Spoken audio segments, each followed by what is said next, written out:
આંતરરાજ્ય ગરફોડ ચોરી કરનાર રીઢા ગુનેગારને ઝડપી પાડી અંકલેશ્વર શહેરમાં થયેલ ગરફોડ ચોરીનો ગુનો ગણતરીના કલાકોમાં ડિટેક્ટ કરતી અંકલેશ્વર શહેર એ ડિવિઝન પોલીસ મહાનિરીક્ષક સંદીપસિંહ વડોદરા વિભાગ તથા પોલીસ અધિક્ષક ભરૂચ નાઓ તરફથી ભરૂચ જિલ્લામાં બનેલ ગરફોડ ચોરી તથા અન્ય મિલકત સંબંધી અનડિટેક્ટ ગુનાઓ શોધી કાઢવા માટે આપેલ સૂચનાના આધારે નાયબ પોલીસ અધિક્ષક કુશલ ઓઝા અંકલેશ્વર ડિવિઝન નાઓના માર્ગદર્શન હેઠળ અને પોલીસ ઇન્સ્પેક્ટર પીજી ચાવડા નાઓની મૌખિક સૂચના મુજબ ગત તારીખ 16/11/2024ના રોજ શક્તિનગર સોસાયટી બ્રહ્માકુમારી મંદિરની સામે હસોત રોડ અંકલેશ્વર શહેરમાં ગરફોડ ચોરીની તપાસ કરાતા ફરિયાદીના પત્ની, મમ્મી, બહેન તથા બાળકો સાથે સવારે 11:15 વાગ્યાના અરસામાં દિગસ ગામ પાસે આવેલ સોના માચીમાના મંદિરે દર્શને ગયેલ હતા અને દર્શન કરી તેઓ બપોરે આશરે 12:15 વાગ્યે પરત ઘરે ફરતા દરવાજાનો નકુચો તૂટેલ હાલતમાં હતો અને ઘરમાંથી સોના ચાંદીના દાગીનાની ચોરી થયેલ હતી, જે બાબતે અંકલેશ્વર પોલીસ સ્ટેશનમાં BNS કલમ મુજબનો ગુનો દાખલ કરવામાં આવેલ હતો, જે ગુનો શોધી કાઢવા માટે અંકલેશ્વર શહેર A division police station surveillance સ્ટાફના પોલીસ માણસો અને ઇન્ચાર્જ પોલીસ અધિક્ષક કુશલ ઓઝાનાઓ તરફથી ગુનાવાળી જગ્યાની આજુબાજુ તેમજ જાહેર રોડ ઉપર લાગેલ CCTV તેમજ હ્યુમન સોર્સિસની મદદથી ચોર ઇસમની વોચ તપાસમાં રહી ગુનો શોધી કાઢવા જરૂરી માર્ગદર્શન અને સૂચના આપવામાં આવેલ હતી. ઉપરોક્ત ગરફોડ ચોરી બાબતે સર્વેલન્સના માણસો ચોરીના ગુનાવાળી જગ્યાની વિઝિટ કરી આસપાસની ભૌગોલિક પરિસ્થિતિનો ઝીણવટભરી રીતે અભ્યાસ કરી આસપાસ તથા રૂટ ઉપરના CCTV ફૂટેજ મેળવી તેનું એનાલિસિસ કરી ટેકનિકલ સર્વેલન્સ અને હ્યુમન ઇન્ટેલિજન્સથી ગુનો શોધી કાઢવાના પ્રયત્ન હાથ ધરવામાં આવેલ હતા. આ સમય દરમિયાન સર્વેલન્સ સ્ટાફને માહિતી મળેલ કે ગરફોડ ચોરી કરનાર ઈસમ જીમ્મી ઉર્ફે દીપક છે અને તે મુલદ ગામ કીમ તાલુકો ઓલપાડ ખાતે રહે છે અને હાલ તે ઘરે હાજર છે, જેથી તાત્કાલિક એક ટીમ આરોપીના ઘરે રાધેશ્યામ સોસાયટી મુલદ ગામ કીમ તાલુકો ઓલપાડ જિલ્લો સુરત ખાતે મોકલી તપાસ કરાવતા આરોપી ઘરેથી મળી આવેલ, જેથી આરોપીને ડિટેઇન કરી અંકલેશ્વરના પોલીસ સ્ટેશન ખાતે લાવી યુક્તિ પ્રયુક્તિથી પૂછપરછ કરતા સદર ઈસમ ચોરી પોતે કરેલ હોવાની કબૂલાત કરતા ચોરીમાં ગયેલ મુદ્દામાલ રિકવર કરી ગરફોડ ચોરીના ગુનાનું ડિટેક્શન કરવામાં આવેલ છે. સદર આરોપી ચોરીના મુદ્દામાલ સાથે મહારાષ્ટ્ર ખાતે ભાગે તે પહેલાં જ ઝડપી પાડવામાં સફળતા મળેલ છે. કબજે કરેલ મુદ્દામાલ: એક સોનાનું મંગળસૂત્ર વજન 20.943 ગ્રામ, એક સોનાની ચેન વજન 10 ગ્રામ, એક સોનાનું પેન્ડલ વજન 0.930 મિલીગ્રામ, એક સોનાની વીંટી વજન 1.250 ગ્રામ, એક સોનાની સાદી વીંટી વજન 1330 ગ્રામ, એક સોનાની કલરવાળી વીંટી વજન 1.140 ગ્રામ, એક ચાંદીના નાના બાળકના કડાની જોડ નંગ 1 વજન 10.910 ગ્રામ, એક ચાંદીની વીંટી વજન 4.480 ગ્રામ, એક ચાંદીની લક્કી વજન 12.830 ગ્રામ, એક ચાંદીની રાખડી વજન 4.500 ગ્રામ, એક ચાંદીની ચેન વજન 14 ગ્રામ, એક ચાંદીની ચેન વજન 14.080 ગ્રામ, એક ચાંદીના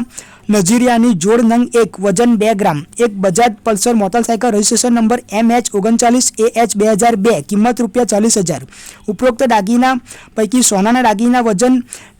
2.840 ગ્રામ જેની કિંમત ₹1,98,800 તથા ચાંદીના દાગીના વજન 61.62 ગ્રામ જેની કિંમત ₹5,260 મળી કુલ કિંમત ₹2,04,060 તથા બજાજ પલ્સર બાઇક કિંમત ₹40,000 મળી કુલ કિંમત ₹4,42,860નો મુદ્દામાલ કબજે કરવામાં આવેલ છે. પકડાયેલ આરોપી જીમ્મી ઉર્ફે દીપક બિપિનભાઈ બાબુલાલ શર્મા, ઉંમર વર્ષ 31, હાલ રહે રાધેશ્યામ સોસાયટી કીમ તાલુકો ઓલપાડ જિલ્લો સુરત, મૂળ રહે મકાન નંબર 4A1 ગુરુકુલ નગર નંદુરબાર તાલુકો જિલ્લો નંદુરબાર મહારાષ્ટ્ર. આરોપીની મોડસ ઓપરેન્ડી: આરોપી મોટરસાઇકલ ઉપર દિવસ દરમિયાન સોસાયટી વિસ્તારમાં ફરી મોટાભાગે સોસાયટીના કોર્નરના બંધ મકાનો અથવા ફ્લેટ જોવા મળેથી તે મકાનો અથવા ફ્લેટના દરવાજાના તાળા નકુચા પોતાની પાસેના મજબૂત ડિસ્મિસ વડે તોડી નાખી ઘરમાં પ્રવેશ કરી કબાટમાં મૂકેલ દર દાગીના તથા રોકડા રૂપિયાની ચોરી કરવાની મોડસ ઓપરેન્ડી ધરાવે છે. આરોપી સને 2008થી ગરફોડ ચોરી કરતો આવેલ છે, જેના વિરુદ્ધ મહારાષ્ટ્ર, હરિયાણા, રાજસ્થાન તથા ગુજરાત રાજ્ય મળી કુલ 58 જેટલા ગરફોડ ચોરીના ગુનાઓ દાખલ કરવામાં આવેલ છે. ભરૂચ જિલ્લાના અંકલેશ્વર એ ડિવિઝન પોલીસ સ્ટેશનમાં ગત 16/11/2024ના રોજ દિવસના દરમિયાન એક ગરફોડ ચોરીનો ગુનો બનેલો હતો, જેમાં હમણાં જે ફરિયાદી છે એ કલાક માટે જ ઘરની બહાર ગયેલા હતા. એ દરમિયાન 3 મિનિટના સમયમાં ચોરીને અંજામ આપેલો હતો, જે ચોરીમાં લગભગ 7,95,000 સોના ચાંદીના દાગીનાની મત્તાની ચોરી થયેલી હતી. જે ચોરી બાબતે ઉપલી અધિકારીશ્રીઓએ ગુનો ડિટેક્ટ કરવા સૂચના આપેલી, જે અનુસંધાને અંકલેશ્વર એ ડિવિઝન પોલીસ આ ગુનાની તપાસમાંથી એ દરમિયાન તેને હ્યુમન ઇન્ટેલિજન્સ તથા ટેકનિકલ સર્વેલન્સ આધારે તપાસ કરતા આ ગુનાને જેને અંજામ આપેલો હતો તે ગરફોડ જેને ચોરી કરેલી હતી તે તોમતદાર જીમી ઉર્ફે દીપક બિપિનભાઈ શર્મા, જેને આ ઘરફોડ ચોરી કરેલી હતી અને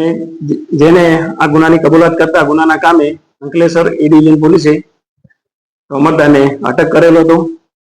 અને આ જે તોમતદાર છે એની પાસેથી 4,42,860 રૂપિયાના સોના ચાંદીના દાગીનાની રિકવરી પણ કરવામાં આવેલ છે. આ જે ઘરફોડ ચોરી કરનાર જે તોમતદાર છે એને અગાઉ ગુજરાત, મહારાષ્ટ્ર, હરિયાણા અને રાજસ્થાન રાજ્યમાં મળીને કુલ લગભગ 58 જેટલા ઘરફોડ ચોરીના ગુનાઓ એને કરેલ છે. આ ઉપરાંત આ જે ચોર છે દિવસ દરમિયાન જે તે સોસાયટી હોય તેમાં મોટરસાયકલથી ફરતો હતો અને કોર્નરના મકાન હોય તથા ફ્લેટ હોય એમાં પણ કોઈ કોર્નર ના હોય એની રેકી કરી અને ઘરફોડ ચોરીને અંજામ આપતો હતો. આમ આ ગુનાના કામે અંકલેશ્વર એ ડિવિઝનના પીએસ શ્રી બીજી ચાવડા તથા તેમના ટીમના તથા પોસ્ટેના માણસોએ થોડાક જ સમયમાં આ ગુનાને ડિટેક્ટ કરી અને પ્રશંસનીય કામગીરી કરેલ છે.